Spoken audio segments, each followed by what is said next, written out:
인생의 무게가 나를 짓누를 때라는 제목으로 말씀 증거하겠습니다. 믿음의 길은 기준이 바뀌는 것입니다. 세상 기준에서 하나님의 기준이에요. 우린 늘 예배가 중심입니다. 예배드리고 일합니다. 우린 사명 중심이에요. 선교 가면서 일합니다. 우린 늘 말씀과 기도 중심이에요. 어떤 순간에도 말씀이 무엇이라 말을 하고 있는가, 내 감정이 아니라 말씀 따라서 결정하는 것, 그리고 말씀을 듣고 기도에 불을 붙여서 이제 그 말씀대로 살아가는 것, 이게 신앙생활이고 이게 믿음의 길입니다. 이게 기준 바뀌는 거예요. 기준이 선명하잖아요. 사는 게 쉽습니다. 혹시 요즘 복잡하십니까? 그 말씀 점검해야 돼요. 복잡하다는 건 신앙생활이 약해지고 있다는 거예요. 선명하면 사는 게 쉽습니다. 왜요? 결정은 딱 하나거든요. 예수님의 기쁨. 예수님을 선택하는 순간 나머지 모든 건 주님이 알아서 결정해주고 인도해 주는 거예요. 인생이 피곤하십니까? 자꾸 타협하니까 괴로운 거예요. 예수님도 따르고 싶고 돈도 벌고 싶고 예수님 마음도 얻고 싶고 교제하는 자매 마음도 얻고 싶고 주님 기쁘게 하는 거예요. 우리 주님 기쁨, 주님이 원하시는 걸 명확히 붙들고 가는 거예요. 인생에 혹시 메말랐습니까? 마음이 예배로 채워야 됩니다. 또 하나, 왜 메말랐죠? 희생하지 않아서 그래요. 헌신하지 않아서 그래요. 늘 예배 드렸는데 그렇게 오래 예수님을 믿었는데 불구하고 여전히 나만을 위해 사는 사람도 있어요. 여전히 나 자신, 나를 위해서. 그러니까 기쁨도 없어요. 감격 없어요. 아까 기도회 때 말씀드렸죠. 우리에게 성령을 왜 주셨습니까? 증인되라고. 성령을 주신 목적은 증인의 삶이에요. 증인이 되라고 준 거예요. 근데 증인의 역할을 하지 않고 성령 받아서 맨날 내 것 채우고 나의 안위를 쌓으려고 하니까 맥이 빠져버리는 거예요. 우리가 가는 직장 왜 갔습니까? 사람 살리려고 간 거예요. 우리 가정 왜 허락했어요? 사람 살리고 나라 위해서 헌신하라고. 목적은 사명이에요. 그럴 때 우리 인생에 감격이 살아난다는 거예요. 에베레스트 산 이야기 잠깐 하겠습니다. 에베레스트 산, 세계에서 가장 높은 산으로 알려져 있습니다. 전 세계 등반가들이 1922년부터 이 에베레스트 산을 넘으려고 많은 노력을 했습니다. 하지만 산이 워낙 험하고 또 극한의 날씨로 인해서 등반가들이 실패를 참 많이 했습니다. 사망사고도 빈번하고, 그러나 역시 도전은 멈추지 않았습니다. 드디어 1952년에 처음 정상을 밟았는데 그 후에 매년 2명에서 3명 정도만 정상 등반에 성공했습니다. 그만큼 위험한 산입니다. 그런데 신기한 일이 벌어졌어요. 1988년 한 해에만 50명이 넘는 자들이 정상 등반을 성공했습니다. 그리고 그 해를 기점으로 1990년도에는 72명, 92년도에는 90명, 93년도에는 129명, 이렇게 점점 늘어나는 숫자가 등정에 성공한 거예요. 1988년 한 해에 갑자기 25배가 넘는 50명 넘는 사람들이 정상 등반에 성공한 이유가 있습니다. 이게 왜 성공했을까요? 지름길이요? 아닙니다. 갑자기 그 해에 산삼으로 깍두기 먹어서 체력이 강해지고, 그것도 아니고 등반 기술이 발전? 아닙니다. 비결은 아주 단순했어요. 베이스 캠프 위치가 올라간 거예요. 1988년 이전 에베레스트 등정한 모든 원정대는 3,000m 고지에 캠프를 설치했다고 합니다. 그런데 1988년에 어느 한 등정팀이 이 룰을 깨버린 거예요. 이런 평범한 상황을 깨버리고 베이스 캠프를 5,000m로 확 올려버린 거예요. 5,000m에 설치해서 3,000m에 했던 3,000m 지점의 안정을 깨버린 거예요. 도전한 거예요. 그 이전에 등반가들이 왜 3,000m 했냐면은 물자 보급을 좀 용이하게 하고 캠프 설치가 비교적 쉬운 곳, 안전했던 곳, 편했던 곳 3,000m를 설치했는데, 이 5,000m까지 올라간 사람들은요, 베이스 캠프 기준을 과감하게 높인 거예요. 험난해도요, 위험한 지형을 극복하고 캠프 위치를 높게 잡으니까, 이제 높이 잡으니까 캠프 올라가서 야, 이제 3,000m만 좀 넘게 가면 되는구나, 막 자신감이 생기잖아요. 그러니까 정상 등반 성공률이 엄청 높아진 거예요. 1988년 이전까지는 베이스 캠프에서 5,000m 이상을 더 가야 되니까 까마득한데, 1988년 이후에는 이제는 베이스 캠프가 올라가니까 3,000m 이상만 가면 되는구나, 마음의 평안함이 오고 도전 정신이 더 생겨버리고.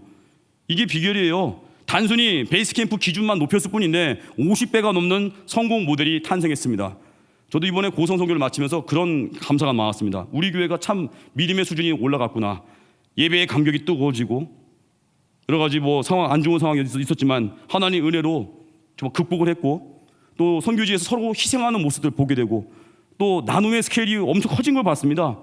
오래전도 잘 나눴거든요. 우리 교회는 정말 이번에 더 많이 나누려고 하는 모습들, 그리고 고성 지역의 많은 분들이 되게 고마워하는 모습들, 그러면서 우리 교회 많은 예배자분들이 믿음에 도약을 했구나, 또 우리 교회 하나님의 은혜를 한량을 주셨구나, 교회의 기준이 높아지는 걸 봤습니다. 우리 인생의 삶도 그렇죠. 기준을 높여야 됩니다. 무슨 기준이에요?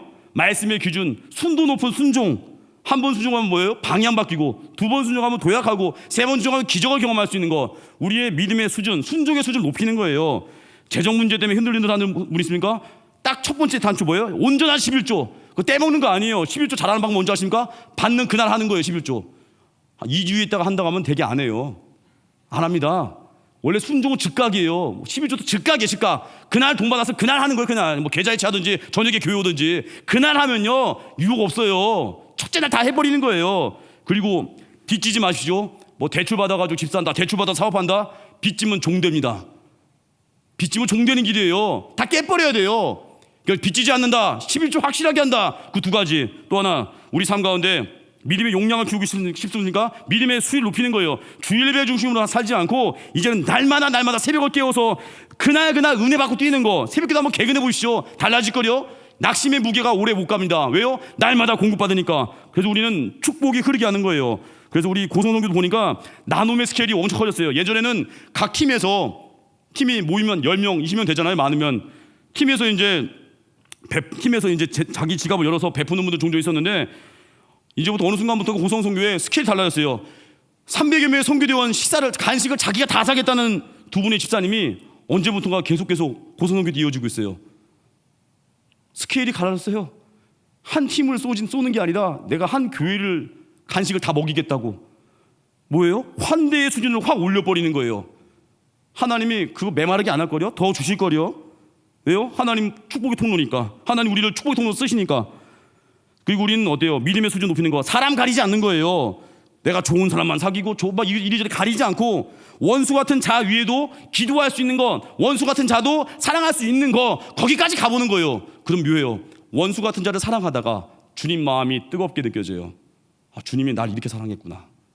원수 같은 자를 품어주다가 어느 때 눈물이 나요. 내가 이렇게 썩을 놈이었는데 주님도 얼마나 마음이 아프셨을까. 그리고 우리 신앙, 주님 마음 아는 건요, 뭐 잘난 사람 품는 거 그거 누구 다 알 수 있어요.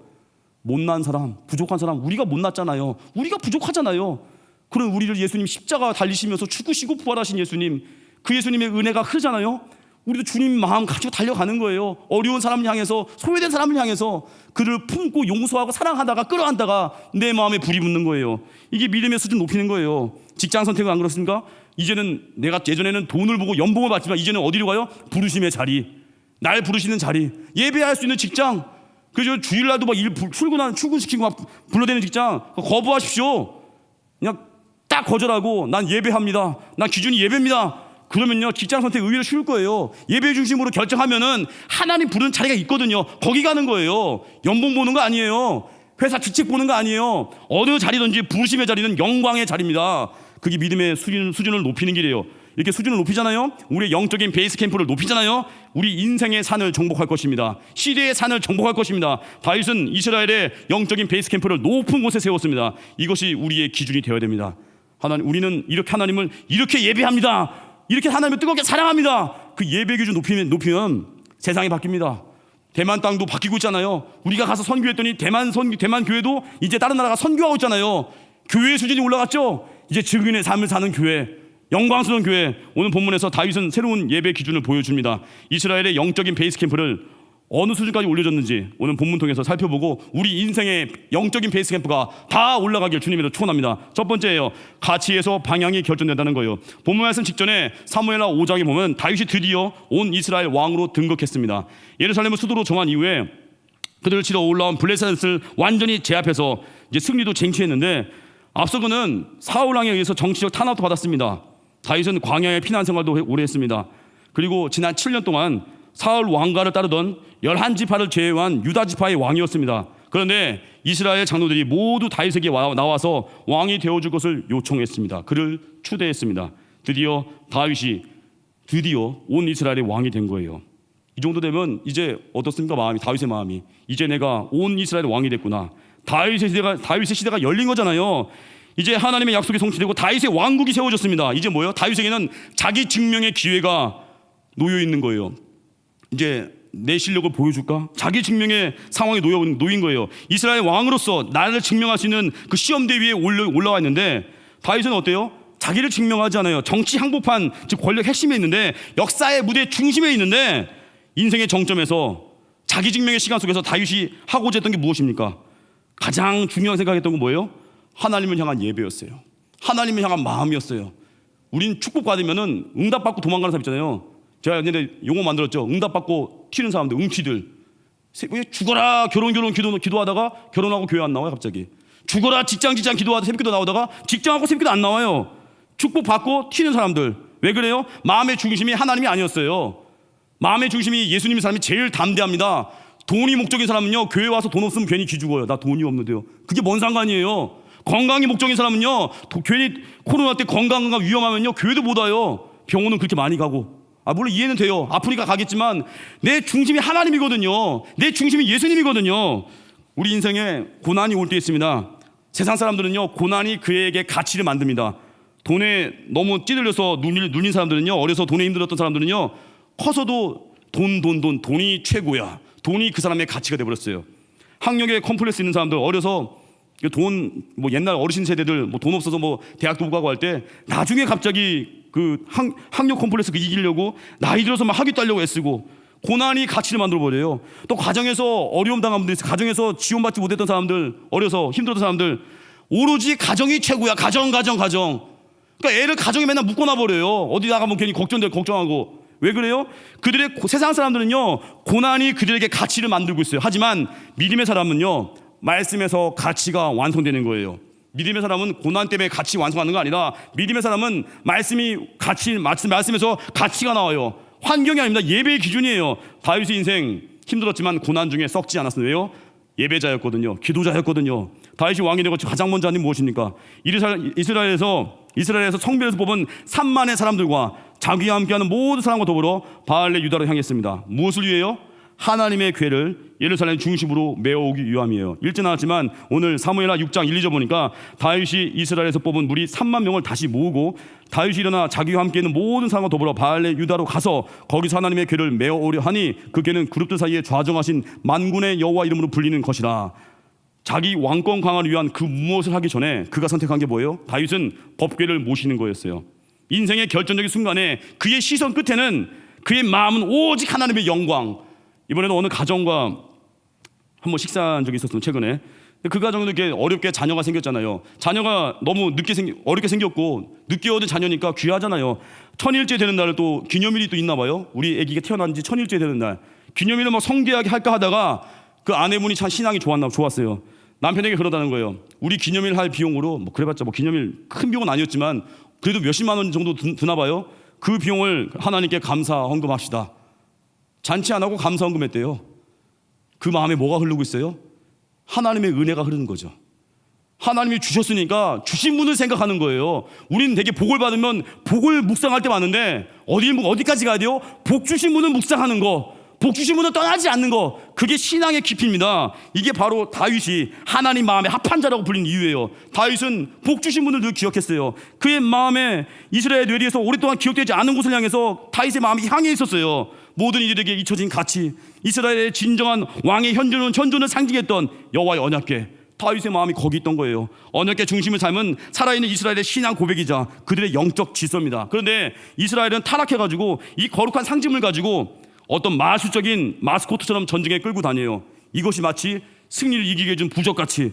결국 그들은 블레셋과 전쟁터에서 이 궤를 이방인들에게 빼앗겼습니다. 하지만 이 법궤로 인해서 하나님이 내린 재앙과 저주 때문에 이방인들은 법궤를 두려움의 대상으로 인식하고 결국 이스라엘로 돌려보냈습니다. 그러면 이스라엘은 어떻게 했어야 돼요? 그 법궤를 왕이 거하는 수도로 옮겨가지고 와야 되는데, 사울은 그렇게 안 했습니다. 왜 그래요? 사울 마음에는요, 하나님에 대한 관심이 없어요. 오로지 자기.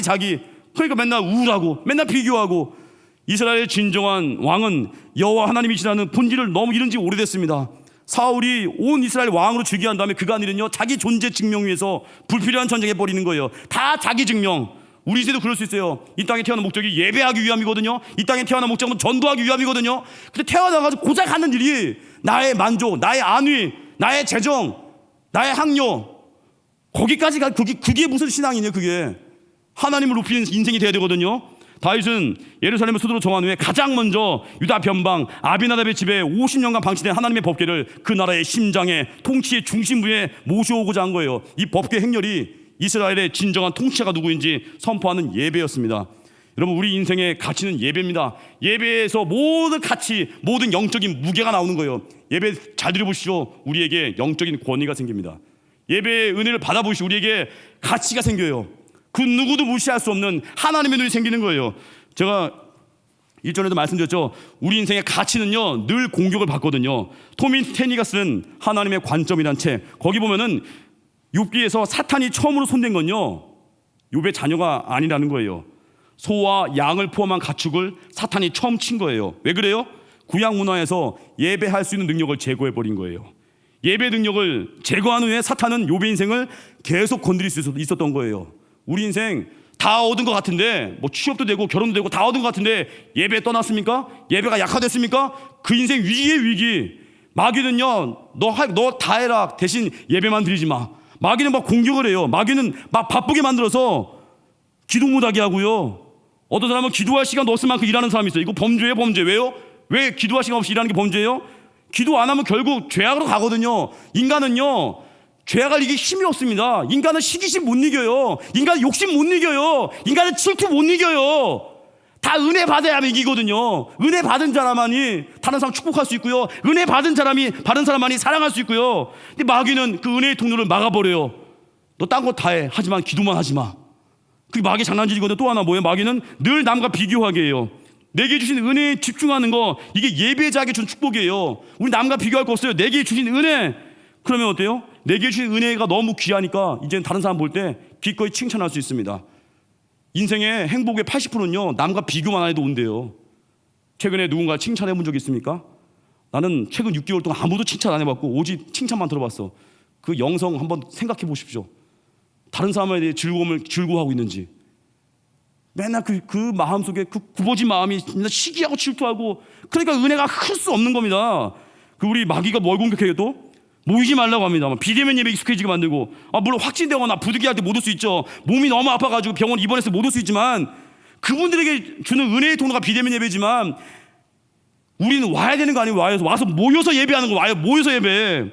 어제 저녁에 저희 고향의 천안인데 부모님이 오랜만에 올라오셨어요. 또 코로나 확진 이후에 격리 기간을 끝내시고 다시 건강한 모습으로 이제 올라오셨는데 고생하셨죠. 집에서 있는 동안에. 아버지 어머니 어제 저녁에 같이 이렇게 식사를 했습니다. 정말 오랜만에 만났어요. 서울로 이렇게 오셨어요. 영등포역으로 오셨어요. 거기서 식사하고 또 기차 타고 내려가셨는데, 영등포역 가는 길에 저희 집 친구들 이제 뭐 저는 택시 타고 이동하는데, 뭐 택시 타면 또 이제 쉬려고 하다가도 입이 근질근질하고 또 전도해야 되나? 잠깐 쉬자. 또 근질근질. 에이, 전도하겠습니다. 주님께 순종하면 전도하는데, 그분이 그러는 거예요. 자기 예수님 믿는다는 거예요. 그래서 어느 교회 했더니 교회는 안 나간다는 거예요. 자기 믿음으로 믿겠대요. 그래서 알고 보니까 안나가 교회인 가나안 교인이었어요. 제가 그런 얘기했습니다. 기사님, 암 환자가 난 마음으로 병을 낫습니다. 그 미친놈 아닌가요? 그랬어요. 암 환자는 병원 가야 될 거 아니에요. 끄덕끄덕 하더라고요. 기사님은 맛있는 음식이 나오면 유튜브로 묵상만 하십니까? 맛있는 음식을 가서 먹어야 되는 겁니다. 근데 끄덕끄덕 하더니 저한테 그러는 거예요. 목사 하시면 잘하실 것 같다고. 나 목사인데. 그래서 뭐 제 얘기 잘 하고 이제 축복기도 하고 끝냈거든요. 뭐 한 4,000원 더 드렸어요. 일부러 돈 더 드렸어요. 애들도 저희 집 애들 3명이 탔으니까 얼마나 부담되겠어요. 4,000원 더 냈더니 되게 좋아하더라고요. 중요한 건 뭐예요? 현장에 모여서 모임에 파워가 있거든요. 자꾸 마음으로 뭘 효도해요. 마음으로 가서 얼굴 뵈고 용돈 드려야죠. 뭘 마음으로 연애를 해요. 얼굴 보고 영화 보고 밥도 먹고 만나는 거. 신앙의 뜨거운 만나. 하나님과 인격적인 만남. 인생의 무게가 우리를 짓누릅니까? 달려오시죠. 교회로. 예배 자리 떠나지 마십시오. 주님의 임재 앞에 서면요, 시온의 대로가 열립니다. 평강을 주시고 기쁨을 주십니다. 이게 예배의 은혜예요. 우리 인생에 많은 저항들이 있습니다. 거친 파도가 몰려올 때 있어요. 그때 기죽지 마시고 주님 앞에 나와 엎드리십시오. 기도하면 거친 파도를 이길 수 있는 힘이 생깁니다. 영적인 용량의 문제예요. 우리 인생의 가치, 가장 귀한 가치, 늘 공격당하거든요. 명심하십시오. 내가 공격당한 거, 그게 가장 귀한 거였어요. 마귀는 예배 공격합니다. 마귀는 기도로 공격합니다. 마귀는 전도할 때만 되면 괜히 막 흥분해요.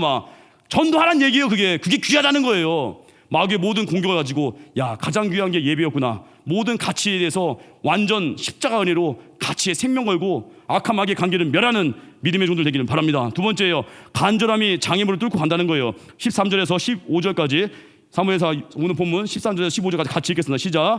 여호와의 궤를 맨 사람들이 6걸음을 가매 다윗이 소와 살진 송아지를 제사로 드리고 다윗이 여호와 앞에서 힘을 다하여 춤을 추는데 그때 다윗이 배의 옷을 입었더라. 다윗과 온 이스라엘 족속이 즐거이 환호하며 나팔을 불고 여호와의 궤를 메어 오니라.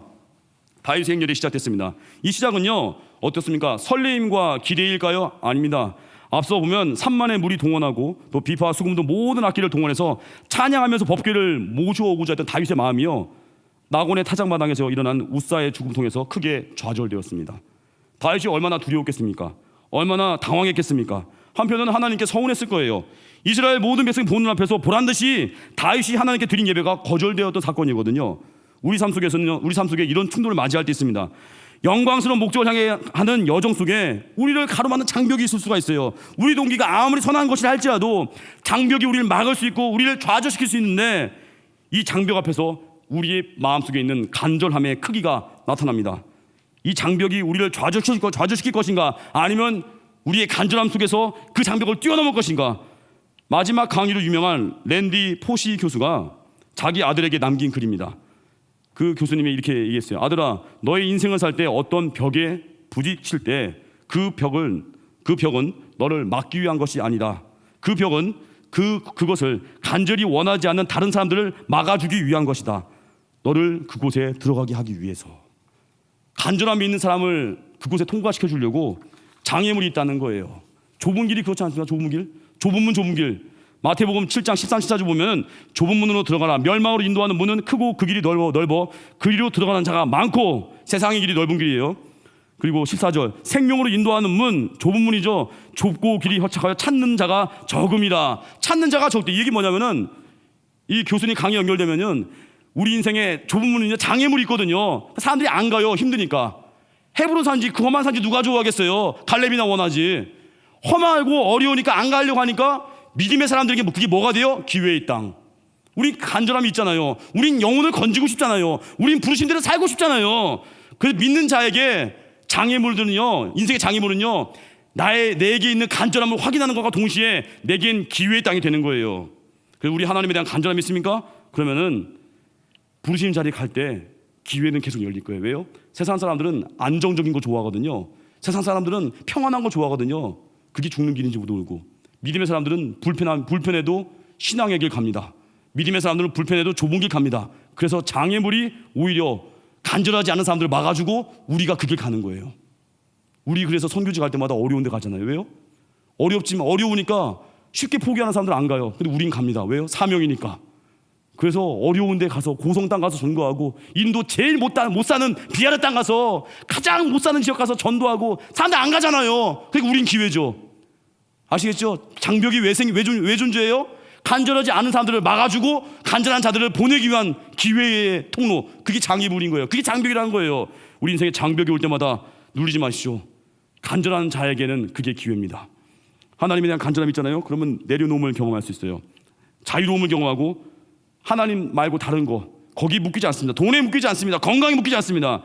제가 지난번 초등부 설교 때 한번 했던 이야기인데 몽골이라는 나라에서 사역했던 이용규 선교사님 그 이야기예요. 몽골의 베르하치라는 지역의 예배당을 방문했는데 예배드리는데 그 어떤 한 소녀가 막 화들짝 들어오는 거예요. 막 온몸에 땀이 막 흐르는 채로 숨을 헐떡이면서 예배 시간이 이제 지나갔는데 막 들어오는 거예요. 막 땀을 엄청 흘리고 땀을 흘리고 숨을 헐떡이면서 예배 마친 후에 그 소녀의 사연을 들어봤습니다. 왜냐면 너무 땀을 막 흘리면서 예배 들어오니까 너무 숨을 헐떡이니까. 근데 알고 보니 그 소녀의 사연이 이렇습니다. 그 소녀가 몽골의 어느 가난한 집에서 자란 아이인데 그 집의 전 재산이 딱 소 한 마리인데 그 소가 도망갔다는 거예요.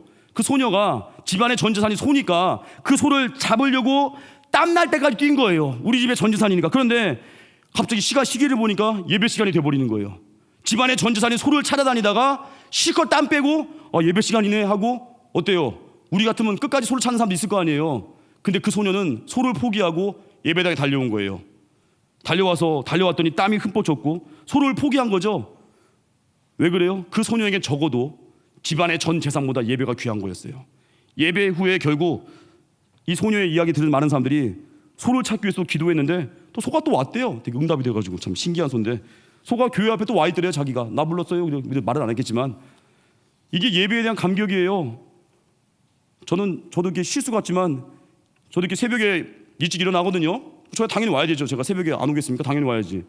근데 한 번은 너무 피곤했어요. 너무 피곤하니까 새벽 예배가 6시인데 5시 시계 딱 깼는데 시간이 뭐지 5시 52분 8분 남은 거예요. 앞불사. 물론 거리가 멀지 않아요. 5분 거리지만 5분 거리를 걸어서 5분 거리거든요. 저희 집이 5분 거리여도요 8분 남은 시간에 그거 쉽지 않습니다. 적어도 그 옷 입고 세수하고 옷 입고 다 해야 되잖아요. 그럼 최소한 15, 20분인데 8분 남은 거예요. 제가 깼더니 5시 52분 머리를 또 핑크를 굴렸죠. 이제 새벽부터 머리를 탁 굴리면서 뭘 내려놓을까. 그래 일단 면도하지 말자. 면도 안 했어. 딱 만져봤더니 너무 많이 났는데 면도 내려놓자. 그래 면도 내려놓자. 그리고 또 이빨 닦지 말자. 이거 시간 다 또 줄이고 어차피 뭐 성도님도 얘기 안 할 거니까 이빨 닦지 말자. 그래 또 넥타이 매지 말자. 넥타이 들고 가자. 달려가면서 매든지 교회 와서 기도할 때 몰래 매자. 전략을 다 짜고 나서 머리만 감자. 머리는 또 산바람 안 되니까 머리 봤더니 머리 너무 이상하더라고. 머리만 그냥 물로 빨리 묻힌 다음에 그렇게 하고 나서 딱 생각하고 나서 마스크를 딱 꼈죠. 면도 안 하고 이빨 안 닦고 마스크 끼면서 나는 마기꾼이야. 딱 아무도 몰라 마기꾼처럼 하고 달려왔죠. 넥타이 들고 달려왔더니 5시 59분 30초쯤 됐어요. 김한성 목사님이 박수를 치고 있더라고요. 무슨 행진하는 듯이 되게 격려해 준 거죠. 제가 그때 뭘 느꼈냐면 물론 오자마자 막 이제 예배 끝나자마자 또 이제 막 이빨 닦고 막 면도하고 마치 세수하고 온 것 같이 성도님들 딱 살짝 속였는데 그때 내가 느낀 게 있어요. 하나님께 참 감사한 게 주님 정말 감사합니다. 예배를 정말 사랑하게 하셨군요. 비록 늦잠 잤지만 그 8분 동안에 생략할 거 다 생략하고 달려왔더니 59분 30초. 초등부에서 59분이라고 했는데 59분 30초가 정확한 것 같아요. 좀 더 정직하게 얘기하자면 아슬아슬하게 너무 감사했어요. 그게 뭐예요? 제 내면에는 절실함이었거든요. 무조건 간다. 다른 거 줄여서라도 간다. 우리 인생에 예배 오는 장애물들이 뭐예요? 하나님 다음으로 사랑하는 것들 아니겠습니까? 어떤 사람 돈 때문에 예배 떠나고 어떤 사람 명예 때문에 어떤 사람 관계 때문에 그거 끊어버리고 하나에 한 번 붙으면요 하나님이 주는 무한한 은혜가 있다는 거예요. 그게 축복입니다. 언제나 우리 절실함 모든 장벽을 뛰어넘는 거 그게 간절함이에요. 그 간절한 가운데 승리하기 바랍니다. 마지막이에요. 태도가 고도를 결정한다는 거예요. 다윗 생년은요 모든 가정에 있어서 인간의 수고로움의 극한을 보여주고 있습니다. 병행구전인 역대상 15장 말씀 보면은 역대상 15장 20절 보니까 하나님이 여호와의 언약궤를 맨 레위 사람을 도우셨으므로 무리가 수송아지 7마리와 순양 7마리로 제사를 드렸더라. 6걸음에 한 번씩 살찐소를 잡았다는 제사는요 수송아지 7마리와 순양 7마리로 드려진 제사예요.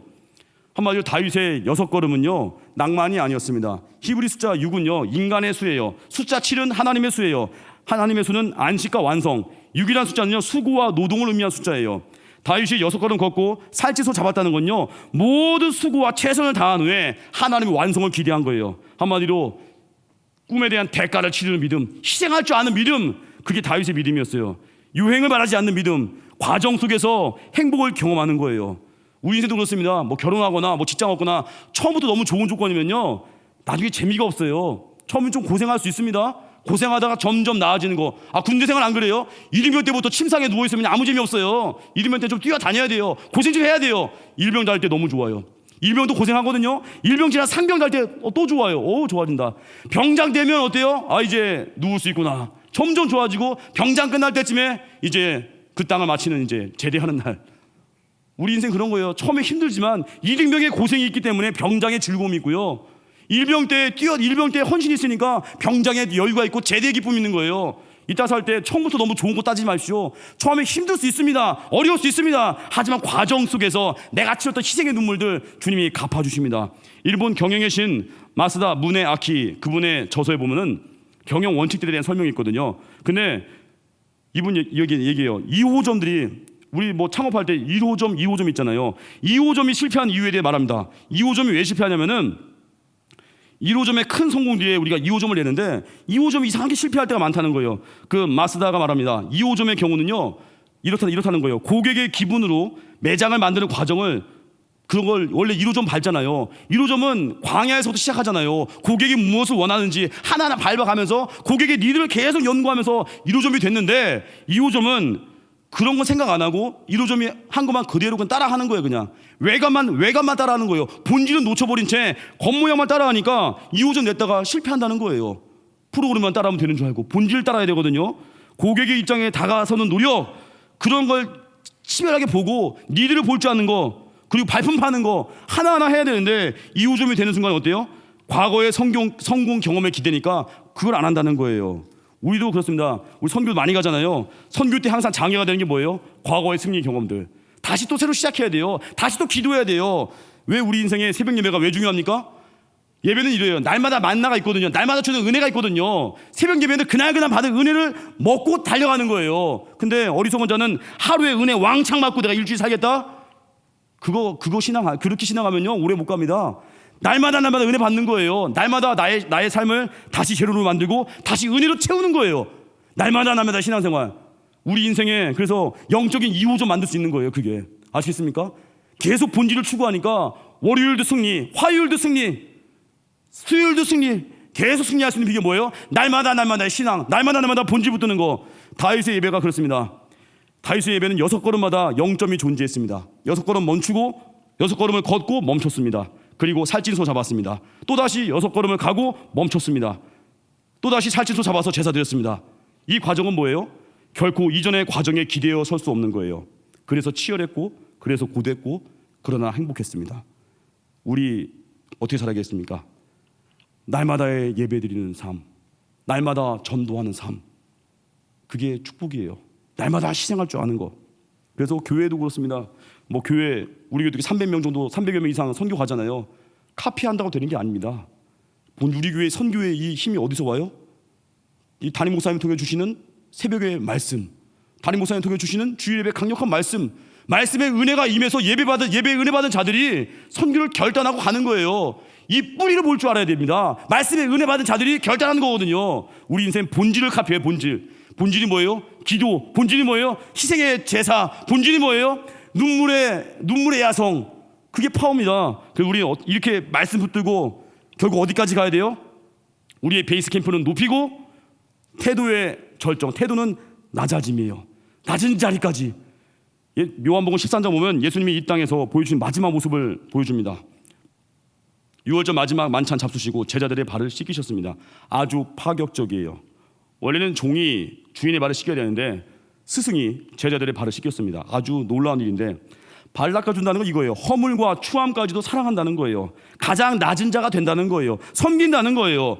우리도 그렇게 살아야 됩니다. 영적인 베이스 캠프를 높이고 어떻게 살아야 돼요? 낮은 곳을 향해서 내리꽂는 거예요. 세상이 하기 힘든 일, 세상이 하지 않는 일, 우리 예배 심고 기도를 심고 가장 귀한 복음을 들려주는 거, 그게 우리가 할 일입니다. 그게 낮아지는 길이에요. 그게 죽는 길이에요. 조만식 장로님 이야기인데 이분이 교장으로 있던 오산학교 출신 이 주기철 목사님이 학교 다닐 때는 그냥 목사님이 아니었겠죠. 주기철 목사님이 훗날 목사가 돼서 이 조만식 장로님이 다니던 교회에 담임 목사로 부임했습니다. 주일 아침에 조만식 장로님이 예배 시간에 근데 조금 늦었어요. 지각을 했어요. 장로님인데. 그럴 수도 있죠. 뭐 이럴 때 그냥 안희순 여사같이 그럴 수도 있지 이러면 되는데 주기철 목사님이 너무 뜨거우신 분이에요. 조만식 장로님에게 쓴소리했습니다. 장로님, 오늘은 지각했으니까 서서 예배 드리십시오. 와, 교회 떠나겠는데.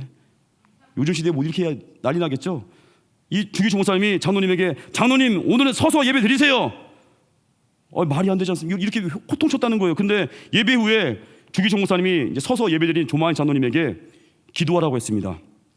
이런 경우 어때요? 요즘 같으면 아예 교회 떠나버리든지 기도 안 할 수 있잖아요. 삐졌으니까 기도 안 할 수 있잖아요. 대충 얼버무릴 수 있는데, 근데 조만식 장로님은 정말 위대했어요. 이분이 이렇게 기도했다고 합니다. 살아계신 하나님, 저의 죄를 용서해 주십시오. 거룩한 주일에 하나님 만나는 것보다 사람 만나는 것을 더 중요시하다가 예배 시간에 늦어 하나님께 죄를 지었습니다. 용서해 주십시오. 하나님 용서해 주십시오. 주의 종 주기철 목사님의 마음에 심려를 끼친 죄를 용서해 주십시오. 하나님 용서해 주십시오. 마땅히 성도들의 본이 되어야 할 장로가 본이 되지 못하여 예배 시간에 늦었습니다. 하나님 용서해 주십시오. 그날 교회는요 울음바다가 됐대요. 조만식 장로님은 그냥 위인이 아니었습니다. 자기를 죽인 사람이었어요. 주기철 목사님 또한 그냥 일사각오가 아니라 거침없이 외치는 하나님의 사자였어요. 어쩌면 이 시대에 우리 교회가 잃어버린 모습일 수도 있습니다. 눈치 보다가 복음도 다 증거하지 못하고 거침없이 전하지도 못하고 맨날 번영신학에 매여가지고 예수님 믿으면 잘 된다고만 외쳐버리고 고난이 있습니다. 어려움이 있습니다. 뚫고 가는 거예요. 성령과 함께. 내가 죽는 거 외쳐야 되는 거예요. 되거든요.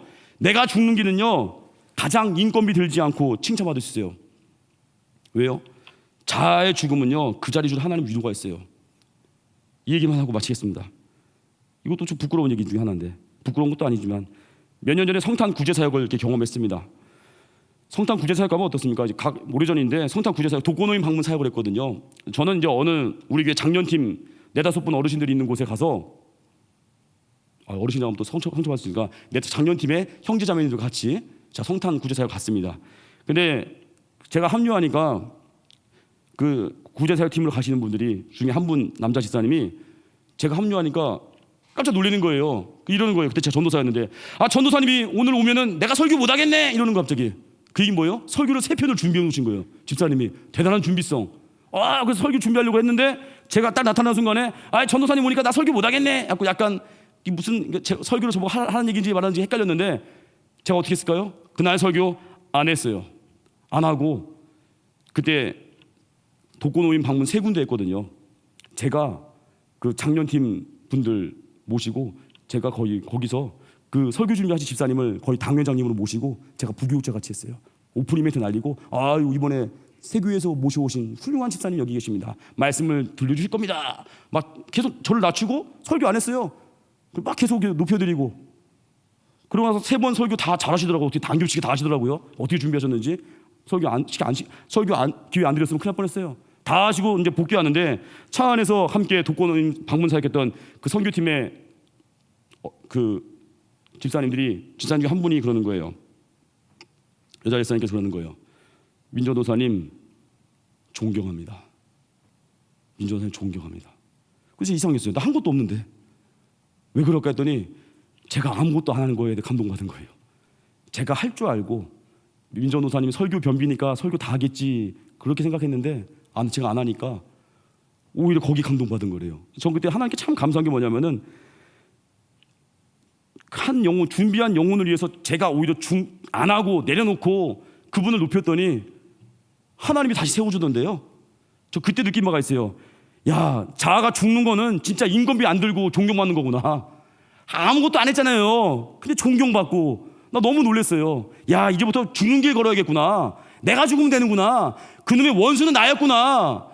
내가 죽어야 용서할 수 있고 죽어야 희생할 수 있고 죽어야 주님이 영광 받을 수 있고. 결론입니다. 우리 기준이 선명해야 사는 게 쉽습니다. 나의 영적인 베이스 캠프를 높이십시오. 그래서 가치에서 방향이 결정됩니다. 축복의 때에 무슨 생각하십니까? 어떤 사람은 축복 받고 나서 못 해본 거 해보려고 예배 떠난 자들이 있습니다. 응답받고 도망가지 마시고 다윗은 하나님의 영광에 관심이에요. 자기 증명이 아닙니다. 은혜 받고 나서 끝까지 주님 바라보십시오. 그리고 우리 인생의 장애물들은 뭐예요? 그 장애물들은 왜 좋습니까? 우리의 간절함을 확인하는 거예요. 그리고 간절하지 않은 자들을 막아버리는 거예요. 우리 인생의 간절함을 가지고 장애를 뚫고 나아가십시오. 예배의 은혜를 경험해서 전진하십시오. 그리고 3번째, 태도가 우리 인생의 고도를 결정합니다. 꿈에 대한 대가를 치십시오. 본질을 카피하십시오. 본질이 뭐예요? 기도와 말씀, 그리고 눈물, 희생, 십자가. 그 본질 따라하면 예수님과 같이 낮은 자를 위해서 죽을 수 있어요. 죄인된 자를 위해서 죽을 수 있어요. 제자들의 발을 씻기는 가장 낮은 자리까지 갈 수 있는 거, 이게 은혜의 자리입니다. 이사야 43장 21절, 이 백성은 내가 나를 위하여 지어나니 나를 찬송하게 하려 합니다. 우리 인생 목적이 뭐예요? 주님을 찬송하고 예배하기 위함이에요. 이 목적을 위해서 살 때 나머지 모든 것을 더하시고 가장 풍성한 인생, 십자가의 영광의 길로 우리를 초대하실 것입니다. 그런 은혜의 역사가 있는 하나님의 말씀 되기를 주님의 이름으로 축원합니다. 자리에 전하겠습니다. 예배자 찬양하겠습니다. 아무도 예배하지 않는